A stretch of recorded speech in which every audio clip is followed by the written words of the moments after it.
സംസ്ഥാനത്ത് നിയമസഭാ തെരഞ്ഞെടുപ്പിന് സജ്ജമായി ഇടതുമുന്നണി. വൈകിട്ട് തെരഞ്ഞെടുപ്പ് പ്രഖ്യാപിച്ചാൽ ഉടൻ തന്നെ ഇടതുമുന്നണി സ്ഥാനാർത്ഥികളെയും പ്രഖ്യാപിക്കും. മൂന്നാം ഇടത് മുന്നണി സർക്കാർ എന്നത് ലക്ഷ്യമിട്ടാണ് LDFന്റെ തെരഞ്ഞെടുപ്പ് ഒരുക്കങ്ങളാകെ. മറ്റാരുണ്ട LDF അല്ലാതെ എന്ന മുദ്രാവാക്യവുമായാണ് ഇടതുമുന്നണി ഇത്തവണ നിയമസഭാ തെരഞ്ഞെടുപ്പിനെ നേരിടുന്നത്. കേന്ദ്ര തെരഞ്ഞെടുപ്പ് കമ്മീഷൻ വൈകുന്നേരം തെരഞ്ഞെടുപ്പ് തീയതികൾ പ്രഖ്യാപിച്ചാൽ ഉടൻ തന്നെ സംസ്ഥാനത്തെ LDF സ്ഥാനാർത്ഥികളെ പ്രഖ്യാപിക്കാനാണ് മുന്നണിയുടെ തീരുമാനം. CPIM സംസ്ഥാന secretary MV Govindan master CPIM സ്ഥാനാർത്ഥികളെ പ്രഖ്യാപിക്കും. പ്രവർത്തന പരിചയമുള്ളവർക്കും യുവാക്കൾക്കും വലിയ പരിഗണന നൽകുന്നതാണ് സ്ഥാനാർത്ഥി പട്ടിക. ജയിക്കുമെന്ന ഉറപ്പുള്ള മണ്ഡലങ്ങളിൽ 2 ടേം എന്ന വ്യവസ്ഥ പാലിക്കും. ജയം അനിവാര്യമായ മണ്ഡലങ്ങളിൽ 2 ടേം എന്ന വ്യവസ്ഥ ഒഴിവാക്കിയാകും സ്ഥാനാർത്ഥികളെ പ്രഖ്യാപിക്കുക. CPI സംസ്ഥാന സെക്രട്ടറി ബിനോയ് വിശ്വം CPI സ്ഥാനാർത്ഥികളെ പ്രഖ്യാപിക്കും.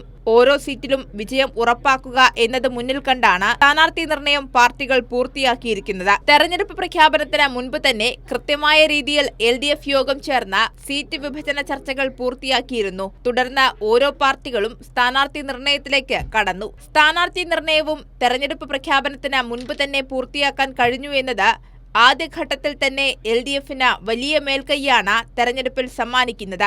മൂന്നാം ഇടതുമുന്നണി സർക്കാർ എന്നത് ലക്ഷ്യമിട്ടാണ് LDFന്റെ തെരഞ്ഞെടുപ്പ് ഒരുക്കങ്ങൾ.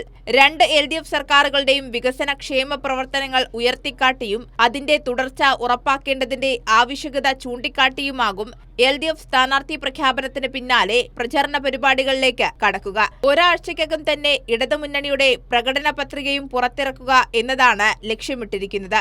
കൈരളി ന്യൂസ്, തിരുവനന്തപുരം.